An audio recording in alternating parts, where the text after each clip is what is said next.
राधे राधे दोस्तों। आज हम आपको सुनाएंगे एक बहुत ही अच्छी कहानी, बहनों का मायका। अगर आप हमारे चैनल पर नए हैं तो प्लीज़ हमारे चैनल को लाइक करें, सब्सक्राइब करें और शेयर करें।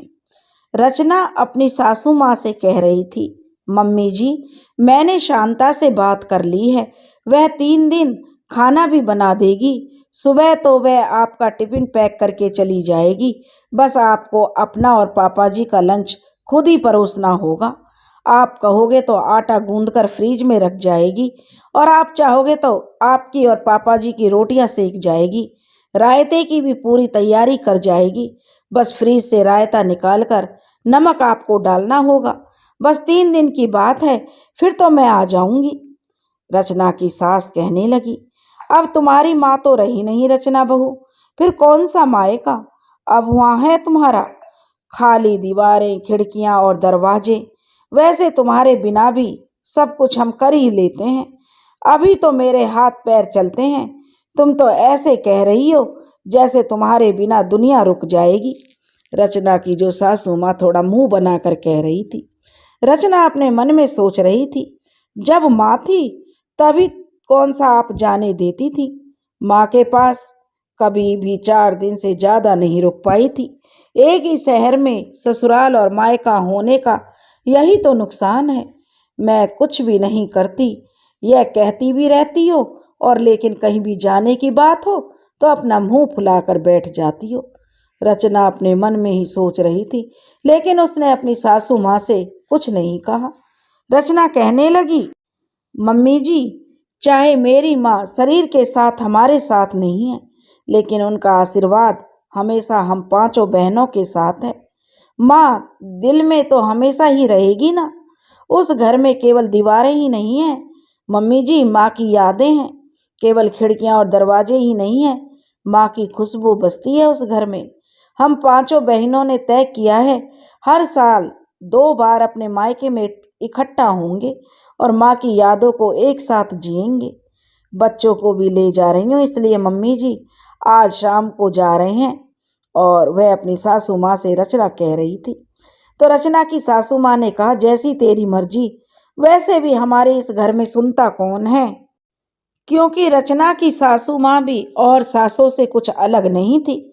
जब भी रचना से कोई भी बात करती तो उसमें एक बात कोई ना कोई ताना जरूर मारती थी। लेकिन शादी के 15 साल बाद रचना को इन सब की आदत हो गई थी। उसे अब उनकी बातों का बुरा नहीं लगता था।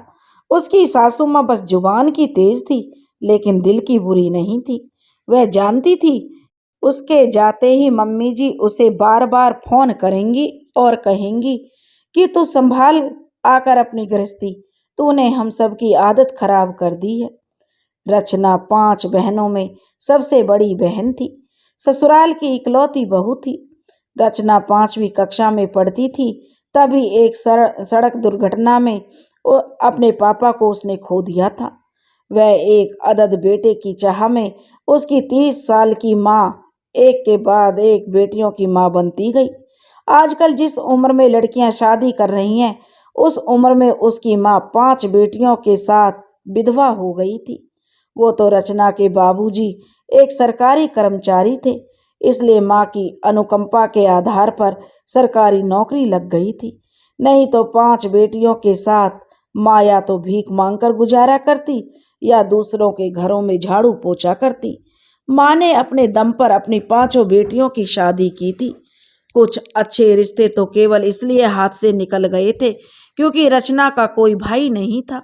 इसलिए माँ कहती थी, मायका एक एहसास है जिसे तुम जब भी अपनी माँ के घर आओगी महसूस कर सकती हो। जहाँ माँ से जन्मे बच्चे हों वही मायका होता है।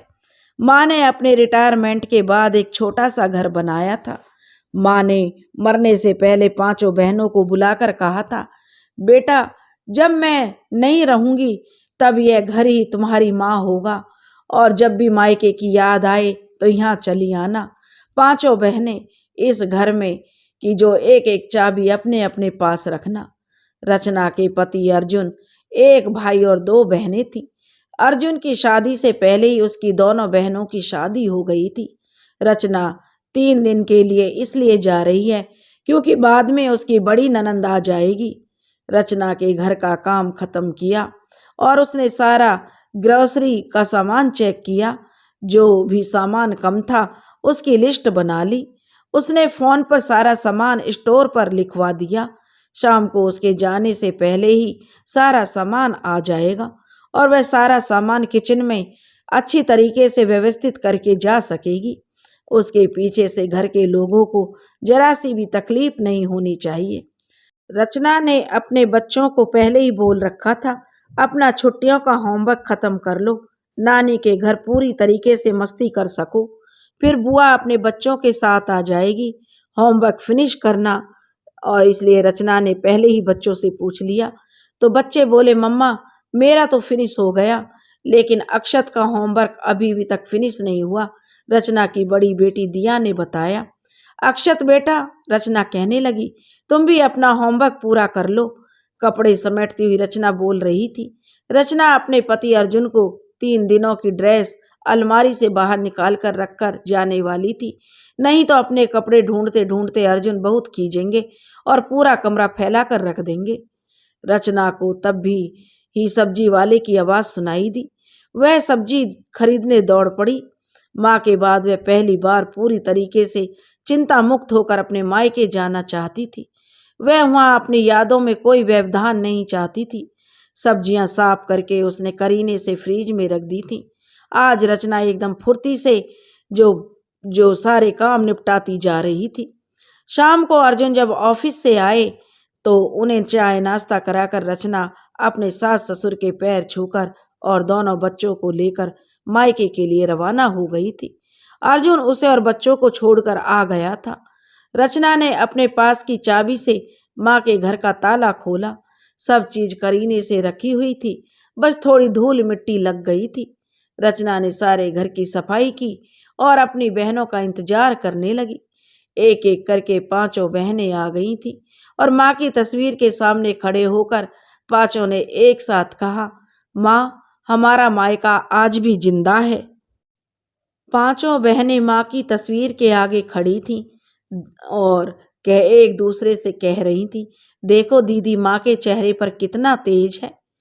तो रचना कहने लगी, हाँ पिंकी, माँ एक मजबूत और आत्मविश्वासी औरत थी। उन्होंने आज तक किसी के आगे हाथ नहीं फैलाया था।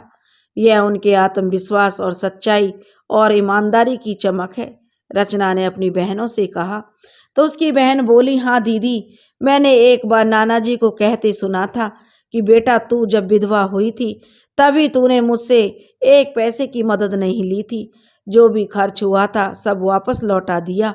मुझे अपने खुददारी बेटी पर गर्व है कि मेरी बेटी बड़ी खुददार है।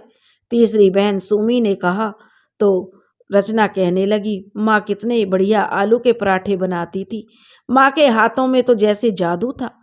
कितनी ही कोशिश की मैंने, लेकिन माँ जैसे पराठे नहीं बना पाती। जब माँ थी तब मेरे आने से पहले ही माँ पराठों की सारी तैयारियां कर लेती थी। फिर क्या गरम गरम मुलायम पराठे बनाती थी। मैं तो वहीं किचन की स्लैब पर रखकर पराठे खाती थी।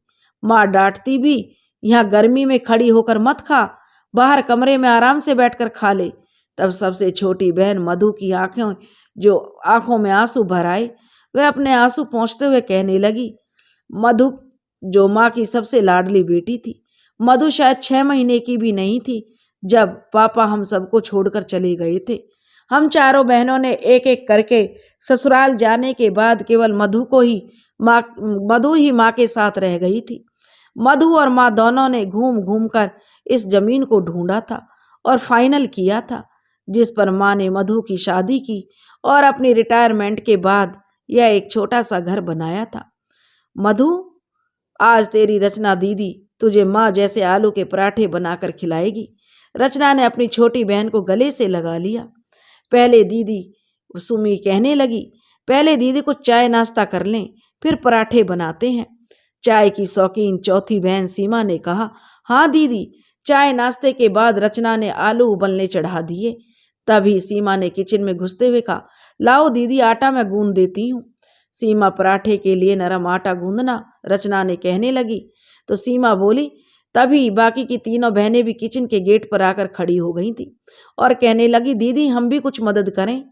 तो वह कहने लगी, नहीं, एक तो किचन में 2 लोग आराम से खड़े होकर काम कर सकते हैं, तुम आ गई हो तो किचन भरी भरी लगेगी, और दूसरा तुम लोग बच्चों को देखो, वैसे भी हम दोनों ही बना लेंगे, रचना ने कहा। रचना पराठे के लिए लहसुन छीलने लगी। सीमा आटा गूंद रही थी। लहसुन का एक एक छिलका छिलता उतरता जा रहा था और रचना के मन में माँ और उनके आलू के पराठों की याद फिर से ताजा हो गई थी।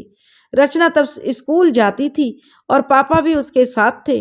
जिस दिन माँ टिफिन में आलू पराठा देती थी, उस दिन रचना के स्कूल में उसे भूखा ही रहना पड़ जाता था, क्योंकि माँ के हाथ में तो जैसे जादू था या उनका प्यार था, पता नहीं, कुछ तो था। रचना का टिफिन जैसे ही खुलता था, सारी फ्रेंड्स उस पर टूट पड़ते थे।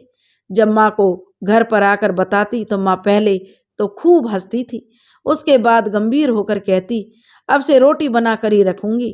तब रचना कहती, नहीं माँ, मुझे तो आपके हाथ के पराठे ही चाहिए। माँ के आलू के पराठों ने रचना के साथ साथ स्कूल से लेकर कॉलेज तक का सफर तय किया था। बाद में रचना माँ के घर के कामों में मदद करने लगी थी, क्योंकि माँ को भी ऑफिस जाना होता था, लेकिन ले जाने के लिए आलू के पराठे माँ से ही बनवाती थी। मधु को ही नहीं, उन 5 बहनों को माँ के हाथ के आलू के पराठे बहुत पसंद थे। तब सीमा ने कहा, अरे दीदी कहाँ खो गई, कुकर ने सीटी दे दी है, मेरे हाथ आटे में सने हैं। रचना ने गैस को बंद करते हुए कहा, चल दिखा तो सही, आटा नरम तो गूंदा है ना। तो रचना कहने लगी, थोड़ा पानी डालकर नरम करके करना पड़ेगा। सीमा ने कहा, इतने में प्याज जो काट लेती हूँ। कुकर ठंडा होते ही दोनों बहनों ने फटाफट आलू छीले। रचना ने माँ के जैसे ही आलू के जो फोड़े और उसमें कटे हुए प्याज, अदरक, लहसुन, नमक, मिर्च, सौंफ, अनारदाना, हरी मिर्च और हरा धनिया मिलाया। रचना ने खुद मसाला चखा और सीमा को भी चखाया। सीमा कहने लगी, वाह दीदी, मसाला तो बहुत हद तक माँ जैसा बनाती थी, वैसा ही है। सीमा ने अपनी उंगली को चाटते हुए रचना से कहा था। रचना ने कहा, बिल्कुल माँ जैसा तो नहीं बन सकता। पराठा बेल रही थी और कह रही थी, जा सीमा, रचना ने कहा, चटोरी मधु को बुला ला, सबसे पहले उसे ही पराठा खिलाती हूँ, बच्चों को तो मैं बाद में दूंगी। तवे पर पराठा डालती हुई रचना जो सीमा से कह रही थी। सीमा कहने लगी, मधु जब तक आई तब तक एक एक पराठा सिक गया था। रचना ने पराठे पर अमूल बटर लगाया, माँ के हाथ से बना हुआ नींबू का अचार निकाला, मधु को अचार के साथ पराठा दिया और मधु वहीं सेल्फ पर प्लेट रखकर खाने लगी। किचन के दरवाजे पर खड़ी सुमी, पिंकी और सीमा बड़े प्यार से मधु को पराठा खाते हुए देख रही थी। रचना की आंखों के कोरों तक आंसू आ गए और उन्हें पहुंचते हुए बोली, सीमा अंदर आकर जरा सारी प्लेट तो लगा दे, 2 तवे चढ़ा लेती हूँ, मैं बेलती जाऊंगी तो फटाफट सेक लेना। तो सीमा ने कहा, बिल्कुल दीदी, चल मधु अब तू बाहर जाकर पराठा खा। और कुछ देर में सुमी आ गई और कहने लगी, दीदी अब आप दोनों भी गरम गरम पराठे खाओ, हम सबने तो खा लिए, आपके लिए मैं बना देती हूँ। सीमा ने कहा, दीदी सुमी माँ को भी तो ऐसे ही जबरदस्ती किचन से बाहर भेज देती थी। पिंकी ने कहा, दीदी ये हर बात पर माँ क्यों इतनी याद आ रही है। बर्तन समेट कर आ गई मधु और पिंकी ने भी कहा। तो रचना कहने लगी, पगली, माँ कभी भूलती है क्या जो याद आएगी है? जब तक सांसें हैं तब तक हम माँ और माँ की बातें ही तो करते रहेंगे। मायके में आई 5 बहनों का खाना पीना हो गया था। 5 बहनों ने हॉल में जो फर्नीचर को एक तरफ किया और हॉल में 5 के लिए बिस्तर बिछा दिए। बच्चों को पहले ही कमरे में सुला दिया था। सबसे छोटी बहन मधु की तो शादी अभी 2 साल ही हुए थे तभी हुई थी। बाकी 4 बहनों के बच्चे इतने बड़े तो हो गए थे कि माँ के बिना अकेले सो सकते थे। वैसे भी उनकी माएँ हॉल में ही सो रही थी।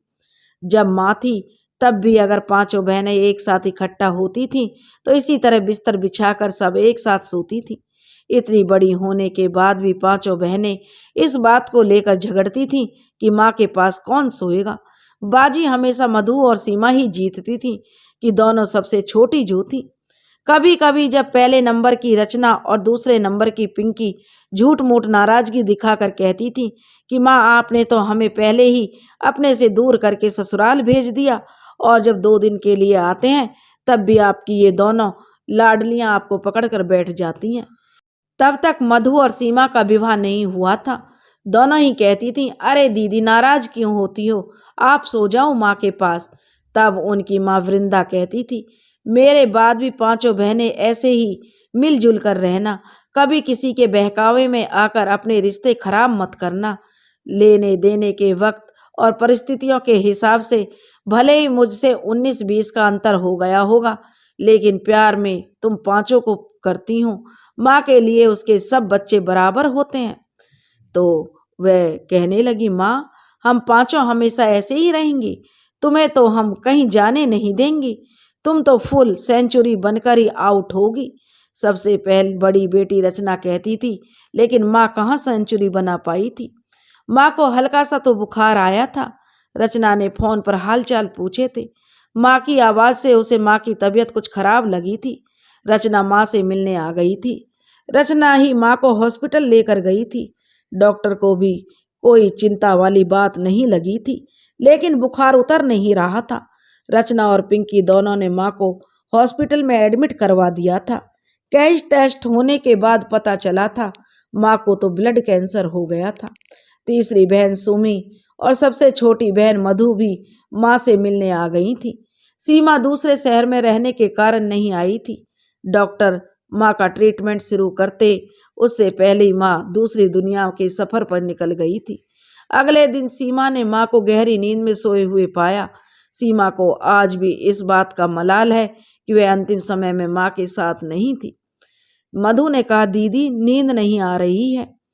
तो वह कहने लगी, हाँ नींद तो हमें भी नहीं आ रही है। ऐसा कहकर 5 बहनें एक के बाद एक उठकर बैठ गई थी। तब मधु ने पूछा, दीदी मैंने तो पापा को कभी नहीं देखा। जब पापा चले गए थे तब माँ ने हम सबको कैसे संभाला होगा? तो रचना कहने लगी, मैं भी छोटी थी, लेकिन वक्त ने मुझे समझदार बना दिया था। मुझे आज भी याद है कि माँ तुझे गोदी में उठाए मेरी उंगली पकड़े रोते रोते दादी की हवेली से बाहर निकली थी। माँ ने मेरी उंगली पकड़ रखी थी। मैंने और पिंकी ने सीमा और सुमी का हाथ पकड़ रखा था। बस में बैठकर हम सब वापस शहर आ गए थे। रचना अपनी बहनों को बता रही थी। फिर पिंकी ने कहा, दीदी माँ रात रात भर जागकर कुछ पढ़ती रहती थी। तब रचना कहने लगी, हाँ माँ को पापा की जगह नौकरी जो चाहिए थी। माँ की शादी जल्दी हो गई थी। पापा के जाने के बाद माँ ने 10वीं पास की थी। जिस साल पापा की मृत्यु हुई थी उसी साल माँ ना 10वीं पास की थी। बताते बताते सीमा रोने लगी। तब रचना कहने लगी सीमा को गले लगाकर, अरे इतनी बहादुर माँ की बेटी कमजोर क्यों पड़ रही है? सीमा दीदी कहने लगी, आपको इतनी पुरानी बात याद कैसे है? मधु ने सीमा से पूछ लिया। तो सीमा ने कहा, माँ से भी कभी सुना था। तो सुमी ने कहा, मुझे तो अब नींद आने लगी है, मैं तो बताना ही भूल गई, कल चाची आने वाली है, बेचारी बड़ी परेशान है। 5 बहनें निद्रा रानी की गोद में समा गई थी। माँ की गोद तो अब उनके नसीब में थी नहीं। सुमी ने अपना सिर तकिया में घुसाते हुए कहा, अरे माँ सुबह सुबह भगवान को क्यों परेशान कर रही हो? पूजा करते हुए घंटी बजाने की क्या जरूरत है? फिर सुमी एकदम से जाग गई। माँ तो अब है ही नहीं। अभी सुमी सोच ही रही थी। पूजा वाले कमरे से रचना दीदी बाहर आई। रचना ने माँ के जैसे ही सुमी से कहा, कब तक सोती रहेगी, उठकर फ्रेश हो जा। पिंकी चाय बना रही है, जल्दी आ, नहीं तो चाय ठंडी हो जाएगी। हम लोगों तो एक चाय पी भी चुके हैं, चाची जो आने वाली होगी। सुमी दीदी आपका ससुराल में काम कैसे चलता होगा? आपकी सुबह देर तक सोने की आदत नहीं गई अभी? मधु जो सुमी से कह रही थी। मधु से जो सीमा ने हंसते हुए कहा, मधु ससुराल अच्छों अच्छों को सुधार देता है, सुमी दीदी की तो क्या विसात है। सुमी ने रचना से पूछा, क्या सोचने लगी, जल्दी कर, चुपचाप सबकी बातें सुन रही है। तब वह कहने लगी, कुछ नहीं, बस ऐसे ही। सुमी ने फिर अपने बिस्तर को समेटने लगी। रचना मन ही मन सोचते हुए मधु और सीमा को प्रसाद दे रही थी और सोच रही थी, जानती हूँ तुझे माँ की याद आ गई है। पांचों बहनों ने फटाफट मिलकर घर के काम निपटाए। पांचों ने नाश्ता किया और बच्चों को भी खिला पिला दिया। लंच की तैयारी भी कर ली थी ताकि चाची के साथ आराम से बैठकर गप्पे लड़ा सकें। रचना ने अपनी चारों बहनों की पसंद को ध्यान में रखकर बेसन गट्टे और भरवा मिर्च बनाई थी। रचना को कुकिंग का शुरू से ही शौक था, तो उसने अपनी माँ से काफ़ी कुछ सीखने की कोशिश की थी। उसकी कोशिश यह थी कि छोटी बहनों को माँ की कमी महसूस ना हो पाए। भगवान खुद हमारी देखभाल नहीं कर सकते, इसलिए माँ को बनाया, और जब माँ को अपने पास बुलाने की सोचने लगे तब बड़ी बहन को बनाया। मधु को तो रचना ने अपनी गोदी से जो खिलाया था, गोद में खिलाया था, इतनी छोटी थी वो। बचपन से ही बाप का साया उसके सिर से उठ जाने के कारण माँ का संघर्षमय जीवन ने रचना को कब बड़ा और परिपक्व बना दिया था। उसे समय से पहले ही जो समझदार बना दिया था, उसे तो यह याद भी नहीं था। माँ अपनी ज्यादातर परेशानियां उससे शेयर करती थी, उसी को बताया करती थी। वह माँ की बेटी की जगह सहेली भी बन गई थी। माँ ने मरने से पहले उसे बताया था कि रचना, तू ही वह डोर है जो मेरी माला के पांचों मोतियों को पिरो कर रखेगी। तुम पांचों बहनें हमेशा एक रहना और एक दूसरे के सुख दुख में साथ देना। तब रचना ने कहा था, माँ तुम बिल्कुल चिंता मत करो, अभी तो तुम बस जल्दी से घर वापस लौटने की सोचो। तब माँ ने कहा था, बेटा तेरे ताऊजी हमेशा मुझे सुनाते रहे हैं, देखना बिन भाई की तेरी बेटियां तेरे बाद पीहर की दहलीज को तरसेंगी। उनको चिढ़ होती है कि मैंने उनके बड़े बेटे को गोद क्यों नहीं लिया। ये सब बातें तो माँ बाद में होती रहेंगी, मुझे सब पता है। रचना ने कहा था, हमें तुमसे कोई शिकायत नहीं। मायका क्या केवल भाई से ही होता है माँ? क्या माँ तो माँ के जने बच्चों से भी हो सकता है मायका, वह चाहे बेटा हो या बेटी। तुमने बिल्कुल सही निर्णय लिया था माँ, रचना ने अपनी माँ का हाथ अपने हाथों में लेकर कहा था। तब वह कहने लगी, तू न जाने कब इतनी समझदार हो गई मेरी बच्ची। माँ ने रचना के गाल को सहलाते हुए कहा था। रचना ने अपने गालों पर हाथ लगाया, मानो वहाँ अभी भी माँ का स्पर्श मौजूद हो।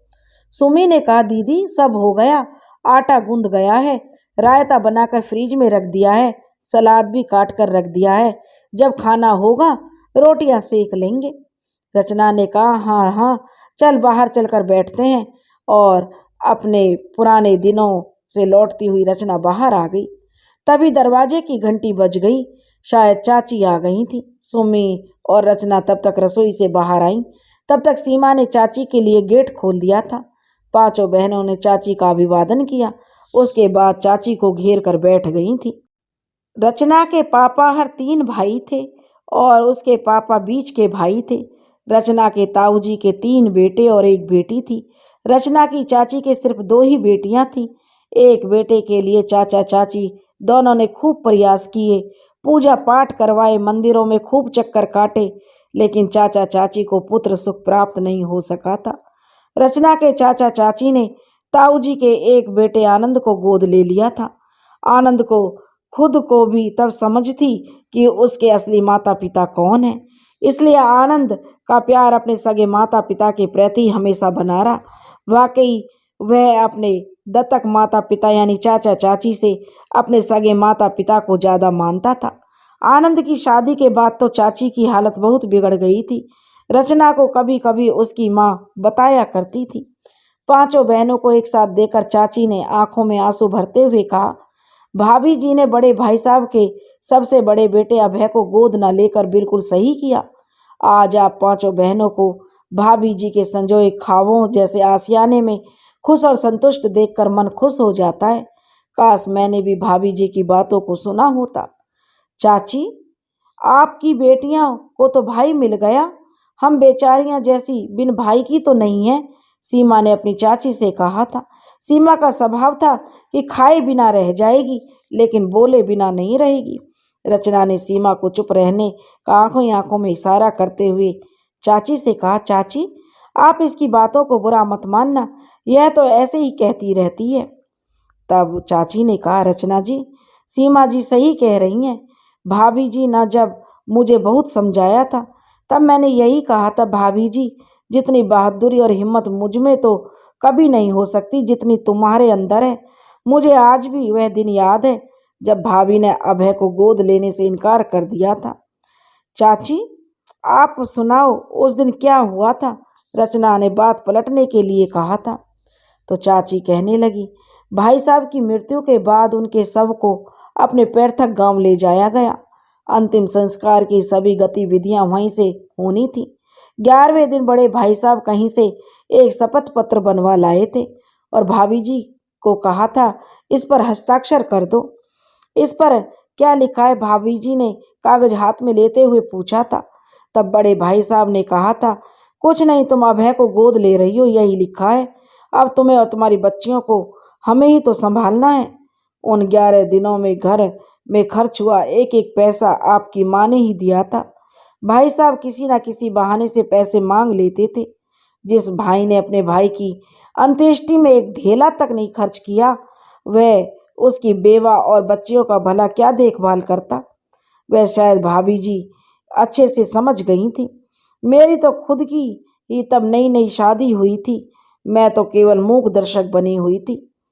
नहीं भाई साहब, भाभी जी ने कहा था, अगर मेरी किस्मत में बेटा होता तो मेरी 5 बच्चियों की किस्मत में भाई होता तो भगवान मेरी गोद में 5 छोरियां नहीं डालता। आपकी जो माँ थी, मेरी भाई मतलब जेठानी जी ने बड़े प्यार से उत्तर दिया था।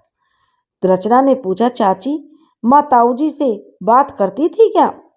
तब चाची ने कहा, रचना जी परिस्थितियां ही कुछ ऐसी बन गई थी, नहीं तो पहले के जमाने में जेठ और ससुर से कहाँ बात करते थे। उसके बाद तो मैं भी करने लग गई थी। मधु ने पूछा, फिर क्या हुआ चाची जी? तब पिंकी ने उठते हुए कहा, अरे पहले कुछ चाय नाश्ता तो हो जाए, फिर सुनते हैं। पिंकी जी, आपने तो मेरे मुंह की बात छीन ली, चाची ने कहा। पिंकी चाय बनाकर ले आई और साथ में पार्ले जी के बिस्किट भी।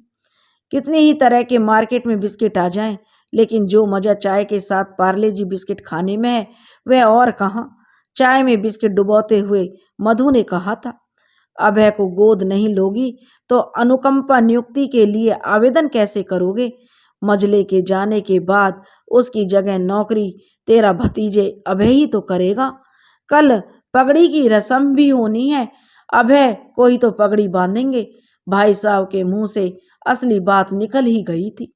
भाभी जी समझ गई थी, अगर नौकरी अभय को मिल गई तो भाभी जी और आप 5 बहनें दर दर की ठोकरें खाते फिरोगे। तब भाभी जी ने दृढ़ता से कहा था, नहीं भाई साहब, अभय को मैं गोद नहीं लूंगी। रही अनुकंपा नियुक्ति की बात तो उसके लिए मैं आवेदन स्वयं करूंगी। तब चाची जी माँ सुमी ने पूछा, माँ उस कठिन दौर में भी इतनी मजबूत बनी रही थी? तब पिंकी ने कहा, तेरी जैसी कमजोर थोड़ी थी मेरी माँ, जो हर बात में आंसू बहा दे। अपने कर्तव्यों को निभाना जानती थी, अधिकारों के लिए लड़ना भी जानती थी। देखो ना रचना दीदी, सुमी ने कहा। तो पिंकी ने कहा, अरे मेरी रुदाली, मैं तो मजाक कर रही थी। पिंकी की बात पर सब हंस पड़े और चाची कहने लगी, पगड़ी की रस्म का क्या है, वह तो तू ही पहन लेगी, भाई साहब ने भी व्यंग कर दिया था। तब भाभी जी ने कहा था, हाँ भाई साहब, अगर आपको कोई आपत्ति नहीं है तो वैसे भी उनकी बची हुई सारी जिम्मेदारियां मुझे ही उठानी है। भाभी जी ने भी बिना डरे हुए उनको जवाब दिया था। रचना जी, चाची कहने लगी, ऐसी बातें सुनकर औरत ही नहीं कोई पुरुष भी डर जाए। पगड़ी की रस्म में समाज के पंच आते हैं, नाते रिश्तेदार आते हैं, बिरादरी वाले आते हैं, लेकिन भाभी जी तो किसी और मिट्टी की बनी हुई थी। तो रचना ने कहा, चाची जी, तभी तो माँ ने अपनी वसीयत में अपना अंतिम संस्कार करने का अधिकार हम 5 बहनों को ही दिया था।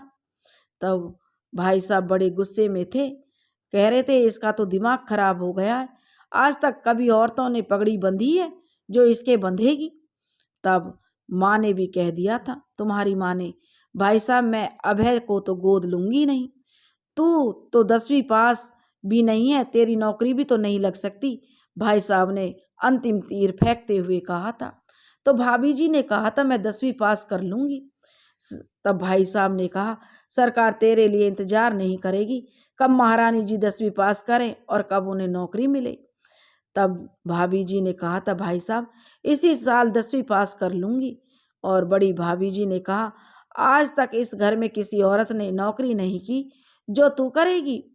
तब तुम्हारी माँ ने कह दिया था, माफ़ करना भाभी जी, आज तक इस घर में कोई औरत भरी जवानी में विधवा भी तो नहीं हुई है।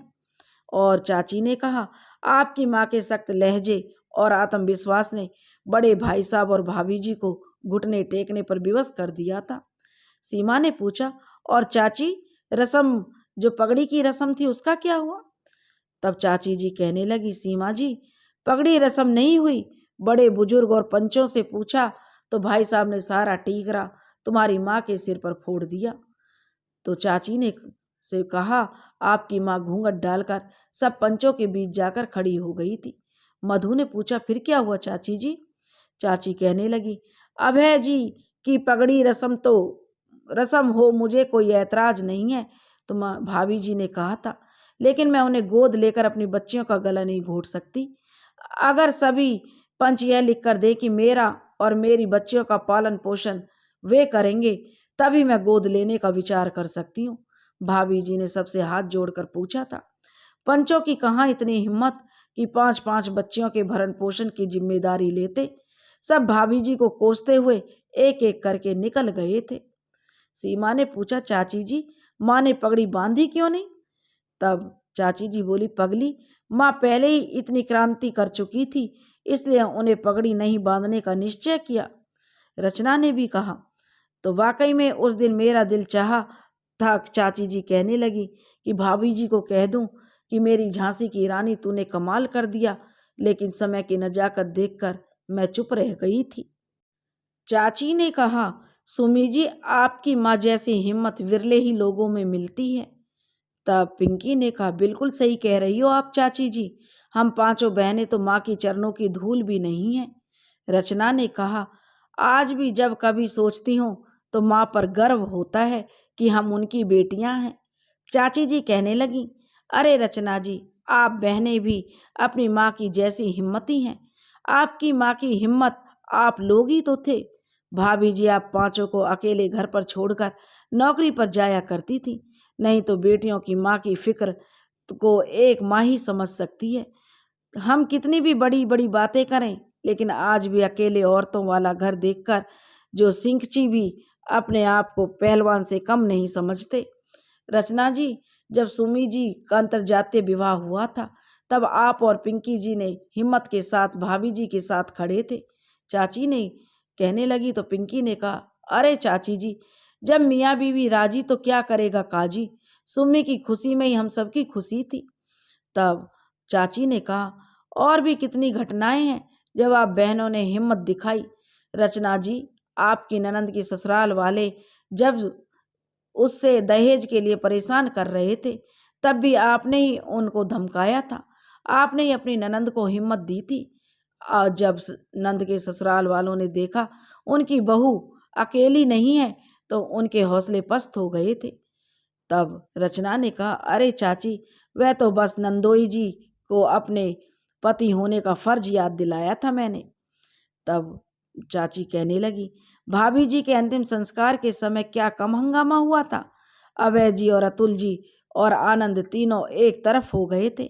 आपके चाचा भी तो कुछ नहीं बोलते ही नहीं है, लेकिन आप 5 ने भी तो कह दिया था कि हमारी माँ थी। और हाँ चाची, मधु ने कहा, आनंद भैया तो नाराज होकर चले गए थे। सुमी ने कहा, कैसे कहकर गए थे, अगर लड़कियां मुखाग्नि दे सकती हैं तो कंधा भी लड़कियां ही दे। चाची ने कहा, वही तो आप चारों बहनों ने माँ को कंधा दिया था और रचना जी ने मुखाग्नि दी थी। तो चाची ने याद करते हुए कहा, और सीमा जी ने तो स्वर्ग तो बेटा मुखाग्नि दे तभी मिलता है कि जवाब में कुछ अच्छी सी बात भी कही थी। पता नहीं क्या कहा था, आत्मा ना नर है ना नारी है, जो बेटे जिंदा रहते माँ बाप का जीवन नरक बना दे, उनके हाथों से मुखाग्नि मिलने पर माँ बाप को स्वर्ग भला कैसे मिलेगा। हमारी माँ की अंतिम इच्छा तो हम बहनें पूरी करेंगे। सीमा ने चाची की बात को पूरी करते हुए कहा। तो चाची ने कहा, बहादुर माँ की बहादुर बेटियां हैं आप। रचना ने कहा, चाची बातें करते करते वक्त का पता ही नहीं चला, लंच कर लेते हैं, सब तैयारियां कर रखी हैं। मधु ने कहा, हाँ चाची, मुझे तो भूख भी लग रही है। चाची ने कहा, आप लोग बैठो, मैं रोटियां सेक देती हूँ।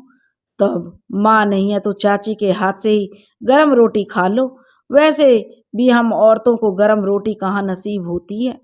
सुमी ने कहा, क्यों चाची, आनंद भैया की पत्नी आपकी बहू, क्या नाम है, बना कर नहीं खिलाती क्या आपको? तब चाची ने कहा, अरे स्नेहा नाम है उसका, उसकी तो बात ही मत करो बेटा, वह तो मुझसे सीधे मुंह बात ही नहीं करती, वह तो बड़ी भाभी जी के कहने में ही चलती है, उसके दिमाग के टावर को सिग्नल तो वहीं से मिलता है। आनंद को गोद लेना हमारी सबसे बड़ी गलती थी। आप बहनों की माँ के बाद भी मायका तो बना हुआ है। आज पांचों बहनें कितने इत्मीनान से अपनी माँ के बनाए घर में बैठी हो। भाभी जी की आत्मा आपको देखकर कितनी जो पुलकित हो रही होगी। चाची चाची जी, रचना ने कहा, यह सब बातें छोड़िए, मैं और पिंकी रोटी बना लेंगे, आप सब बैठकर खा लेना, बहू नहीं तो बेटियों के हाथ की खा लो। तो बहुत मनाने के बाद चाची मान गई। रचना और पिंकी ने सबके लिए फटाफट रोटियां सेकनी शुरू कर दी। सब लोग खा ही रहे थे, वे दोनों भी अपना अपना खाना लेकर आ गईं। रचना जी, और चाची ने जो अंतिम कोर तोड़ते हुए कहा था, अपनी चाची की तरफ से सबके लिए आइसक्रीम का ऑर्डर तो कीजिए, मेरे लिए चॉकलेट फ्लेवर में मंगाना।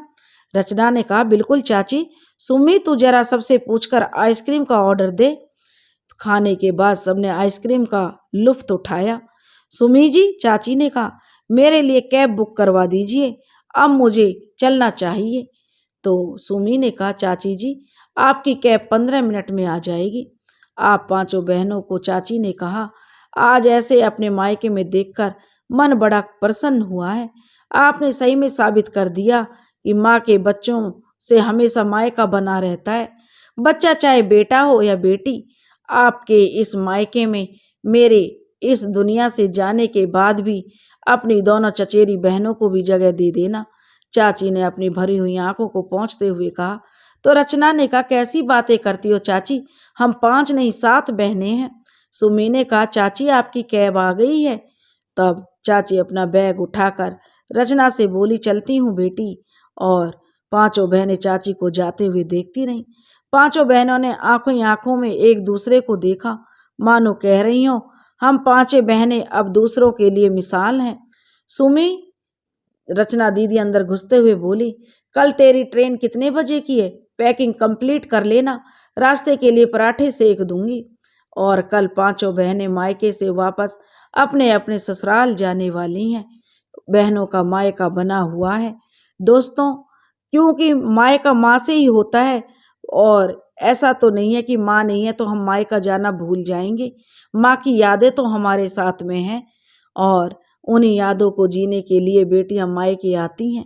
अगर आपको हमारी कहानी पसंद आई हो तो प्लीज़ हमारे चैनल को लाइक करें, सब्सक्राइब करें और शेयर करें। राधे राधे।